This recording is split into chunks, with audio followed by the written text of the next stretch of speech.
नमस्कार दोस्तों, मेरा नाम है विशाल। मैं रिसर्च एनालिस्ट हूँ स्टॉकबॉक्स टेक्नोलॉजीज में और आप सबका स्वागत है स्टॉकबॉक्स के बिजनेस स्टैंडर्ड एनालिसिस वीडियो में। यहाँ पे हम डिस्कस करते हैं बिजनेस न्यूज़पेपर्स के बढ़िया आर्टिकल्स। इंटरेस्ट है अगर आपको कि बिजनेस में क्या हो रहा है, ओवरऑल इकोनॉमी में क्या हो रहा है, तो आप इस चैनल को सब्सक्राइब कर लीजिए और अपने दोस्तों के साथ भी शेयर कर दीजिए जो ऐसे टॉपिक्स में इंटरेस्टेड है। तो यहाँ पे हम कॉज और इफेक्ट को एनालाइज करेंगे कि कोई इवेंट हो रहा है तो क्यों हो रहा है और इसका क्या हम पे असर है। तो शुरुआत करते हैं कुछ बढ़िया आर्टिकल से। सबसे पहला आर्टिकल है जियोपॉलिटिकल रिस्क के बारे में। Geopolitics biggest risk to markets, Chris Wood का ये कहना है। यहाँ पे मार्केट्स किसकी बात हो रही है? Stock markets. ओवरऑल अगर आपको मैं इंट्रोड्यूस कर देता हूँ एक बार। क्रिस वुड एक बहुत ही फेमस रिसर्च फर्म के हेड है। यहाँ पे ये मैं बात कर रहा हूँ जेफरीज की। जो लोग स्टॉक मार्केट में हैं उन्हें पता होगा कि जेफरीज के बारे में न्यूज़ आती रहती है कि इन्होंने किसी को क्या रेटिंग दी है, ओवरवेट बोला है, अंडरवेट बोला है। ये सारी चीज़ें हम अपडेट्स हमें मिलते रहती हैं न्यूज़ में। तो यहाँ पे कि ओवरऑल इक्विटी स्ट्रैटेजी के हेड है और उनका ये कहना है कि जियोपॉलिटिकल रिस्क ना सबसे बड़ा रिस्क है इस वक्त हमारी लाइफ। क्यों? अब ये आप चाहे इन्वेस्टर हो या ना हो, आप सबकी लाइफ से ये जुड़ा हुआ है ओवरऑल। अगर मैं आपको बता दूं ये आर्टिकल कैसे, मैं आपको बताता हूँ। आपको स्टॉक मार्केट में अगर आपका डीमैट अकाउंट नहीं है तब भी आपकी लाइफ उससे इफेक्ट हो सकती है। इनका कहना है कि रशिया यूक्रेन वॉर जैसे कॉन्फ्लिक्ट्स अगर ऐसे ही सालों तक चलते रहे तो कभी भी एस्केलेट हो सकता है कुछ भी। कभी भी किसी से कोई भी गलती हो सकती है जहाँ पे बहुत बड़ा कॉन्सिक्वेंस पूरी दुनिया को झेलना पड़ सकता है। तो ये सबसे बड़ा रिस्क है मार्केट्स के लिए, और सिर्फ मार्केट्स के लिए ही नहीं। मार्केट्स के लिए रिस्क होने का मतलब क्या है कि कुछ ऐसा हुआ जिसकी वजह से आगे कंपनीज पैसा शायद ना कमा पाए, उन्हें नुकसान हो। इसका मतलब ये है किसी एक्सटर्नल इवेंट की वजह से रशिया यूक्रेन वॉर में ही बाकी दुनिया की कंपनीज के प्रॉफिटेबिलिटी को बहुत नुकसान पहुंच सकता है। अचानक से कुछ भी ऐसा इवेंट हो जाए जिसकी वजह से सिर्फ प्रॉफिट्स को नुकसान नहीं पड़ेगा या इन्वेस्टर को लॉस नहीं होगा। जो जॉब बच्चे जो जॉब ढूंढ रहे हैं, लेट्स से जो स्टूडेंट्स हैं अभी, राइट, जो अभी प्लेसमेंट के लिए बैठे वाले हैं, उन्हें भी इससे नुकसान हो सकता है। क्योंकि कंपनी अगर प्रोजेक्ट करती है कि अगले 2 साल में लेट्स से ग्रोथ रेट कम होने वाला है, 5 से 3% हो सकता है, तो वहाँ पे वो उसी के हिसाब से अपने हायरिंग को भी बजट करती है, उसी के हिसाब से पैकेजेस जो है वो भी डिसाइड करती है। एंड आप अपनी लाइफ में करियर में कैसा स्टार्ट ले रहे हैं ये काफ़ी इम्पैक्ट करता है ओवरऑल आगे जाकर भी, राइट, कि उस साल इकोनॉमी कैसी थी, हायरिंग कैसी थी, overall packages on an average कैसे थे। सो ये काफ़ी हद तक इम्पैक्ट कर देता है ओवरऑल। जो फ्रेशर्स हैं उन्हें भी, जो लोग जॉब स्विच करना चाहते हैं उन्हें भी, जो इन्वेस्टर हैं, शेयर होल्डर्स हैं, और अगर कुछ किसी कंट्री में ज़्यादा नुकसान हो जाए तो वहाँ पे जो पेंशन फंड्स हैं उन्हें भी लॉस होता है। बहुत तरीके से हर एक आदमी इफेक्ट ज़रूर होता है इससे। तो उनका यहाँ पे कहना है कि जो सबसे बड़ा रिस्क है वो रशिया यूक्रेन से रिलेटेड है। और यहाँ पे यूक्रेन के इंटरेस्ट में क्या है, यूक्रेन हमेशा चाहेगा कि वो नेटो को इन्वॉल्व करता रहे, हमेशा नेटो को लाता रहे, यूएस को बीच में लाता रहे। इट्स लाइक किसी छोटे आप कह सकते हैं इंसान की लड़ाई हो जाए तो वो हमेशा अपने से बड़े प्लेयर्स को वहाँ पे ज़रूर इन्वॉल्व करना चाहेगा, क्योंकि वो अकेले हैंडल नहीं कर सकता। वो चाहेगा कि मामला किसी तरीके से जो बड़े प्लेयर्स हैं उनके बीच का हो जाए, राइट, उनके ईगो पे आ जाए या फिर वो डायरेक्टली इन्वॉल्व हो जाए उनका इंटरेस्ट, ताकि उसके जीतने के चांसेस बढ़े। तो यहाँ पे यूक्रेन यही कोशिश करता है कि दुनिया की हर कंट्री को इस लड़ाई में इन्वॉल्व करे, क्योंकि अकेले रशिया से जीत पाना उसके लिए इम्पॉसिबल है। एंड ओवरऑल अगर आप देखेंगे तो जितने भी फंड मैनेजर्स हैं, एनालिस्ट थे बोफा सिक्योरिटीज में, उन्होंने भी सजेस्ट किया कि जो टेल रिस्क है सबसे बड़ा मार्केट्स के लिए वो जियोपॉलिटिकल रिस्क ही है। 18% ऑफ ग्लोबल फंड मैनेजर जिन पे सर्वे किया गया वो इस बात पे अग्री करते हैं। एक दूसरा प्रॉब्लम है इन्फ्लेशन। इन्फ्लेशन जो है सबसे बड़ा टेल रिस्क है according to 41% of FMS investors. अब मैं बता दूं, इन्फ्लेशन पूरी दुनिया पिछले 3-4 सालों में इन्फ्लेशन से बहुत ज़्यादा परेशान थी। यूएस ऐसी जगह जहां 2% इन्फ्लेशन रहता था, महंगाई दर वो बढ़ के 11%, 9% तक पहुंच गया था कुछ कुछ कंट्रीज में। यूके वगैरह में आप देखिए 11% पहुंच गया था, यूएस में 9-10% पहुंच गया था, जिसे कम करने के लिए सारे सेंट्रल बैंक्स को ब्याज दर बढ़ाना पड़ा। ब्याज दर अब लोग स्पेकुलेट कर रहे हैं कि इस साल घटना चाहिए।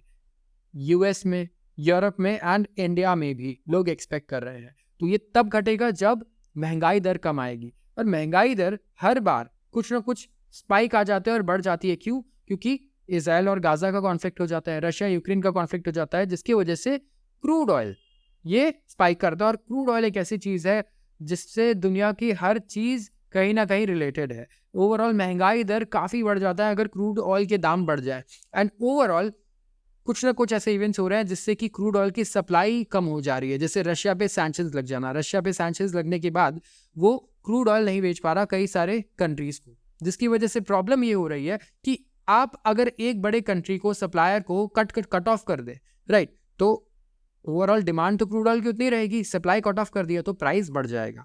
वैसे ही इसराइल गाजा का कॉन्फ्लिक्ट हो रहा है, तो ईरान और इससे रिलेटेड और भी ऑर्गेनाइजेशंस हैं जो काफ़ी प्रॉब्लम्स क्रिएट कर रहे हैं उन सी रूट्स पे, चैनल्स में जहाँ से हमारे ऑयल के कंटेनर्स, वेसल्स हमारे पास ऑयल लेकर आते हैं, जिसकी वजह से और अनसर्टेनिटीज क्रिएट हो जाती है। तो दो चीज़ों पे बात की हमने, ओवरऑल किस चीज़ से खतरा है, एक तो जियोपॉलिटिकल खतरा, ये वॉर और कॉन्फ्लिक्ट का, और दूसरा महंगाई दर, जिसकी वजह से काफ़ी ज़्यादा परेशानियां झेलनी पड़ी है पिछले 3 से 4 सालों में। कोविड का एक आफ्टर इफेक्ट बहुत बड़ा था, ब्याज दर, हायर इन्फ्लेशन, जिससे आज भी हम लोग जूझ रहे हैं। आते हैं अगले आर्टिकल पर। She lauds Panchsheel principles to end present world conflicts. Now, ये थोड़ा सा आप कह सकते हैं काफ़ी आयरनी है इस आर्टिकल में, क्योंकि आप चाइना को अगर देखें तो पिछले कुछ सालों में हर एक कंट्री से इन्होंने पंगा लिया है। ठीक है, अरुणाचल प्रदेश को पूरा अपना पार्ट ऑफ चाइनीज टेरिटरी दिखा देते हैं। लोग ये भी कह रहे हैं कि कई बार शायद ऐसा भी हो जाए कि तमिलनाडु को भी दिखाएं कि तमिलनाडु भी एंशिएंट पहले चाइना में आता था, तो ये भी ऐसा कर सकते हैं। तो चाइना अपनी मर्जी से एक अपना हाइपोथेटिकल मैप बनाया जा रहा है। साउथ चाइना सी में देखें तो फिलीपींस, ठीक है, ये सारे जितनी, वियतनाम, ये सारे कंट्री से इनके काफ़ी ज़्यादा हॉस्टाइल रिलेशनशिप, ठीक है। वहाँ पे भी टेरिटरी कह रहा है कि पूरा साउथ चाइना सी हमारा है, तो यहाँ पे काफ़ी प्रॉब्लम्स हो रही हैं। पाकिस्तान इन्हें ऑलरेडी अच्छी खासी अपनी टेरिटरी इंपॉर्टेंट लोकेशंस दे चुका है, तो काफ़ी बॉर्डर डिस्प्यूट्स हैं, ट्रेड डिस्प्यूट्स बहुत सारे हैं। इस टाइम यूएस के साथ टैरिफ वॉर चल रहा है चाइना का। अब ये अचानक से क्या हुआ कि यूरोप बेस में इन्वॉल्व हो चुका है। हम एक हफ्ते से कवर कर रहे हैं कि किस तरीके से यूरोप ने इनकी ईवी इलेक्ट्रिक व्हीकल्स पर काफ़ी बड़े बड़े इंपोर्ट ड्यूटी लगा दिया, ठीक है, जिसकी वजह से इतने हाई टैरिफ्स की वजह से इनकी कार्स अब काफ़ी मुश्किल से कम्पीट कर पाएंगे जो इनके कंपटीटर्स हैं, जिन्हें ये डिस्ट्रॉय कर चुके होते अगर इन पर टैरिफ नहीं लगता तो। अब चाइना यहाँ पे क्या कर रहा है, बात कर रहा है रेलेवेंस की, इंपॉर्टेंस की, पंचशील प्रिंसिपल्स के, और ये प्रिंसिपल्स है पीसफुल कोएक्सिस्टेंस के, तो पीस की बात कर रहा है अब ये। एंड यहाँ पे ये प्रेजेंट डे कॉन्फ्लिक्ट्स को खत्म करने की बात कर रहा है, और ये चाहता है कि जो ग्लोबल साउथ है इसका इन्फ्लुएंस और बढ़े, ठीक है। तो जो वहाँ के प्रेसिडेंट है शी जिनपिंग, इन्होंने बात करी 5 प्रिंसिपल्स ऑफ पीसफुल कोएक्सिस्टेंस की, जिसको नाम दिया गया पंचशील का। तो 70th एनिवर्सरी थी, और यहाँ पे इन्होंने और भी चीज़ों की बात की, जैसे global security initiative and shared future for mankind. Panchsheel pointers थे जिसे एनंसिएट किया गया in agreement of trade and intercourse between Tibet region of China and India, जहाँ चाइना और इंडिया के बीच में जो एग्रीमेंट हुआ था 1954 में, according to ministry of external affairs. तो अचानक से आप देखोगे यहाँ पे ये इस तरीके की बात कर रहे हैं और इस एटीट्यूड की बात कर रहे हैं। तो कल ही हमने एक आर्टिकल कवर किया जहाँ यूएस ने कहा कि एक्चुअली चाइना ने ना एस्टिमेशन में कुछ कैलकुलेशन मिस्टेक कर दी है। कैलकुलेशन मिस्टेक ये की है कि यूरोप को इन्होंने साइड करके रशिया का पूरी तरीके से साथ दिया रशिया यूक्रेन वॉर में, एंड यूरोप को पसंद नहीं आया, and Europe isn't afraid to take such kind of hostile decisions, जैसे कि, या फिर एग्रेसिव डिसीजंस मैं कहूँगा, जहाँ पे इतने बड़े बड़े टेरिफ्स वो इंट्रोड्यूस कर दे रहे हैं चाइनीज इंपोर्ट्स पर। और चाइना को आप इकोनॉमिकली हर्ट अगर करें तो उससे ज़्यादा हर्ट करना और कुछ नहीं हो सकता, ठीक है, उससे बड़ा पेन इनके लिए कुछ नहीं हो सकता इस टाइम पे, स्पेसिफिकली जब चाइनीज इकोनॉमी रिकवर नहीं कर पा रही है। कोविड के बाद सबसे बुरा हाल हुआ है इनका, अगर आप ओवरऑल देखिए इकोनॉमिक इम्पैक्ट, इकोनॉमिक ग्रोथ पे जो इम्पैक्ट हुआ है। तो यहाँ पे अब ये ब्रिजेस बनाना चाह रहे हैं, ब्रिजेस बिल्ड करने की बात कर रहे हैं ग्लोबल इकोनॉमी में। तो दुनिया का जो सेकंड लार्जेस्ट इकोनॉमी है ये कभी रोड ऑफ पीसफुल डेवलपमेंट को नहीं छोड़ेगा, इन्होंने कॉन्फ्रेंस में कहा। और ना कि ये सिर्फ स्ट्रॉन्ग स्टेट बनेगा जो dominate, it will also not become a strong state seeking to dominate others. इनका ही कहना है कि हम वो स्ट्रॉन्ग स्टेट नहीं बनना चाहते हैं जो दूसरों पे डोमिनेट करे। इन्होंने ये एक काफ़ी अच्छे कॉन्फ्रेंस में ये बात की है, और इन्होंने कहा कि हम एक्चुअली स्ट्रॉन्ग बनना चाहेंगे, लेकिन हम दूसरों को भी साथ में लेके ग्रो करना चाहेंगे और कभी डोमिनेट नहीं करेंगे, एंड ये एक्चुअली करते हैं नहीं ऐसा, राइट। तो इन्होंने जो भी बोला काफ़ी आपको ऐसा लगेगा कि कहीं सरकाज़म तो नहीं है, कोई सरकास्टिक स्किट तो नहीं चल रही। सो आता है दूसरे आर्टिकल पे, market value of 37 mid small caps more than doubles in H1। यहाँ पे मैं बात कर रहा हूँ इन्वेस्टमेंट्स की। मार्केट वैल्यू मतलब overall value 37 mid cap stock और स्मॉल कैप स्टॉक ये डबल से भी ज्यादा हो चुके हैं। H1 मतलब फर्स्ट हाफ ईयर में। हाफ ईयर क्या होता है यहाँ पे 6 महीना, जनवरी से जून अगर आप देखें तो करीब 37 ऐसे मिड और स्मॉल कैप कंपनीज हैं जो डबल हो गए, जहां आप अगर आप 1 जनवरी को पैसा लगाते तो वो आपको 100% या उससे ज्यादा का रिटर्न दे चुके होते। महिंद्रा एंड महिंद्रा जैसी बड़ी कंपनी ने 66% का रिटर्न दिया है। Adani ports and special economic zone ने 44% का रिटर्न, श्रीराम फाइनेंस ने 43% का रिटर्न। बट भारतीय एयरटेल को देखिए, बजाज ऑटो, पावर ग्रिड 40% का रिटर्न दिया इन 3 कंपनीज ने। तो यहाँ पे वैल्यूएशन को लेके ना काफी आप कह सकते हैं डिस्कम्फर्ट है स्मॉल और मिड कैप कंपनीज में। स्मॉल और मिड कैप छोटी कंपनीज होती है, मैं आपको बता दूं 3 कैटेगरी होती है स्टॉक मार्केट में कंपनीज की। कोई भी अगर आपसे पूछे, एक लार्ज कैप कंपनीज होती है, स्मॉल कैप और मिड कैप। तो लार्ज कैप कंपनीज यूजुअली बड़ी कंपनीज होती हैं, ठीक है। तो अगर आप डेफिनेशन वाइज देखें ओवरऑल तो निफ्टी मिड कैप इंडेक्स में जो कंपनीज आती है ना, लिस्ट निकाल लीजिए, वो सारी मिड कैप है। स्मॉल कैप में जो कंपनीज आती है वो स्मॉल कैप है। लेकिन ओवरऑल 5,000 से 20-30 हज़ार करोड़ तक की कंपनी को मिड कैप बोलते हैं। 5,000 10,000 से जो छोटी कंपनीज होती है वो स्मॉल कैप होती है, और 20-30 हज़ार करोड़ से ऊपर की जो कंपनीज होती है वो लार्ज कैप की कैटेगरी में आ जाती है। लेकिन यही मार्केट इसी तरीके से बढ़ता रहा तो ये जो कैटेगरी है ये चेंज होते रहेंगी ऑफकोर्स, क्योंकि स्मॉल कैप कंपनीज भी 10-10 20-20 हज़ार करोड़ की हो जाएंगी कुछ दिनों में। तो निफ्टी इस टाइम पे ट्रेड करता है 21.5x के प्राइस टू इक्विटी रेशियो में। मतलब ओवरऑल अगर आप स्टॉक मार्केट में वैल्यूएशन की बात करें ना तो एक तरीका है पी रेशियो। तो हम ओवरऑल निफ्टी को भी अगर आंकना चाहें कि कहीं निफ्टी तो पूरा ओवर वैल्यूड नहीं हो गया है, तो आप देखिए निफ्टी का पी चल रहा है 21.5, ठीक है।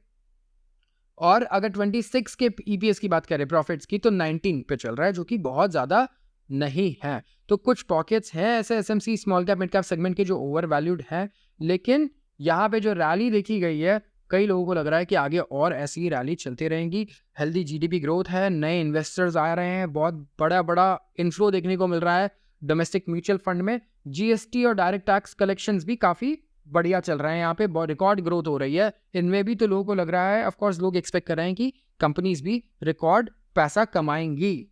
तो यहाँ पे कई सारी ऐसी कंपनीज हैं जैसे कि वारी रिन्यूएबल टेक्नोलॉजीज, जिन्होंने ऑलमोस्ट 400% का रिटर्न दिया।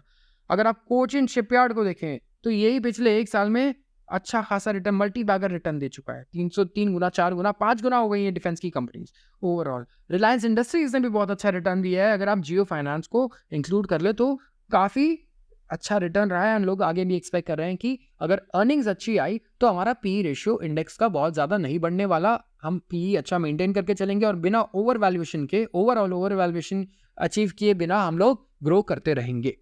तो मिड कैप स्मॉल कैप में कुछ कंपनीज हैं या कुछ सेक्टर्स हैं जहां पे स्पेसिफिक ओवर वैल्यूएशन नजर आ रहा है, लेकिन ओवरऑल इंडियन मार्केट में नहीं। आते हैं दूसरे आर्टिकल पे, AI to usher in the era of technological progress. बात करें आनंद महिंद्रा जी की, एंड खाली ये महिंद्रा ऑटोमोबाइल के हेड नहीं है, बल्कि महिंद्रा का बाद टेक महिंद्रा भी है, जो एक बहुत बड़ा इंडिया की टॉप आईटी कंपनीज में से एक है। एंड यहाँ पे इनका ये कहना है कि एआई हमें एक नए एरा में लेके आ सकता है टेक्नोलॉजिकल प्रोग्रेस में। एंड यहाँ पे ये भी इनका कहना है कि ये रेस सिर्फ उनके लिए नहीं है जो बहुत बड़े हैं, ठीक है, बहुत ज़्यादा स्पेशलाइज हैं। विनर वो कंपनीज होंगी जो अडाप्ट होंगी, बहुत ही अच्छे से प्रिपेयर्ड होंगी, पहले से डिलीजेंटली प्रिपेयर कर रही होंगी कि वो स्केल कर पाएं इन सारी टेक्नोलॉजीज को और अपने प्रोडक्ट्स को। तो बिना किसी क्रिस्टल बॉल के भी वो कह रहे हैं कि मैं प्रेडिक्ट कर सकता हूँ कि टेक महिंद्रा अपनी नई लीडरशिप में बहुत अच्छे से पोजीशन है कि इस नए ऑर्बिट पे ला सके, लैंड कर सके कंपनी को एंड अच्छी ग्रोथ की तरफ लेकर जा सके। तो इन्होंने भी लॉन्च किया है कि LLM। तो इसी इवेंट पे ये बात कर रहे थे, टेक महिंद्रा ने अनाउंस किया है प्रोजेक्ट इंडस, और ये एक इंडिजिनस फाउंडेशनल मॉडल होगा। फाउंडेशनल मॉडल लार्ज मॉडल्स होते हैं एआई के, ठीक है, जैसे चैट जीपीटी आप यूज करते हैं तो वो भी एक लैंग्वेज मॉडल है। और अब टेक महिंद्रा भी इसी पे काम शुरू कर रहा है, और ये जो फर्स्ट फेज है ये सपोर्ट करेगा हिंदी लैंग्वेज और करीब करीब 37 से ज़्यादा डायलेक्ट। तो बहुत ज़रूरी कि इंडिया में भी हम अपने मॉडल्स डेवलप करें। जो बड़ी कंपनीज है ये वही कर सकती है, क्योंकि इसमें बहुत ज़्यादा इन्वेस्टमेंट्स भी रिक्वायर्ड है, और हम अपने लोकल लैंग्वेजेस में ऐसे प्रोडक्ट्स बनाएं, सर्विसेज बनाएं, टेक्नोलॉजी बनाएं जो हमारे भारतीय लोग यूज़ करें। आते हैं आखिरी आर्टिकल पे। Byju failed as he didn't listen to anyone, Unacademy के सीईओ। इनका एक कमेंट आया बायजू रविंद्रन पर, जो फाउंडर हैं बहुत ही फेमस एडटेक स्टार्टअप के बायजूस। और इन्होंने खुद ही अपने आप को पेडेस्टल पे रखा। इनका कहना है इन्होंने किसी को भी सुनना ज़रूरी नहीं समझा। उन्होंने हाईलाइट किया कि इम्पोर्टेंस कितना इम्पोर्टेंस है ब्लंट फीडबैक का। यस, आप भी अगर किसी ग्रुप में हैं, कंपनी रन कर रहे हैं, आपके फ्रेंड्स भी है, अगर वो आपको ब्लंट फीडबैक नहीं देते, अगर आपकी तारीफ करते रहते हैं, then there is no use ऐसे लोगों का आपके आसपास जो आपसे हर बात पे अग्री ही करने वाले हैं। सो ऐसे लोगों की बायजू को काफ़ी ज़रूरत थी। तो इनका यही कहना था कि किसी की सुनते नहीं थे। एंड ये बहुत ज़रूरी है कि अगर आपको कोई ब्लंट फीडबैक दे तो आप उनकी सुने। उनका ये भी कहना है कि सबकी बात सुनने की ज़रूरत नहीं है बिल्कुल भी, लेकिन जो लोग आपको ब्लंट फीडबैक दे सकते हैं, जिनकी लीडरशिप पे, जिनके ओपिनियन पे आपको भरोसा है, उनकी आपको ज़रूर सुननी चाहिए। और ज़रूरी नहीं कि आपको हमेशा ही फीडबैक पसंद आए, ऑफ कोर्स, और ज़रूरी नहीं कि हमेशा सही भी हो, but it is always important कि आपके पास एक थर्ड ओपिनियन हो, जो एक साउंड ओपिनियन हो। As a matter of fact अगर आप देखेंगे तो ओवरऑल किसी भी कंपनी को रन करते हैं या किसी ऑर्गेनाइजेशन को रन करते हैं, या फिर आप कोई पॉलिटिशियन ही है, राइट, आपको हर जगह ऐसे लोग रखना बहुत ज़रूरी है जिनका व्यू कॉन्ट्रेरियन हो, लेकिन वो लोग लॉजिकल हो, ताकि आपको हमेशा एक दूसरा परसेप्शन भी लाइफ में मिलता रहे। तो आज के लिए बस इतना ही। अगर आपको वीडियो पसंद आई है तो ज़रूर इसे लाइक करें और चैनल को सब्सक्राइब करना बिल्कुल भी ना भूलें। आप सबका बहुत बहुत धन्यवाद।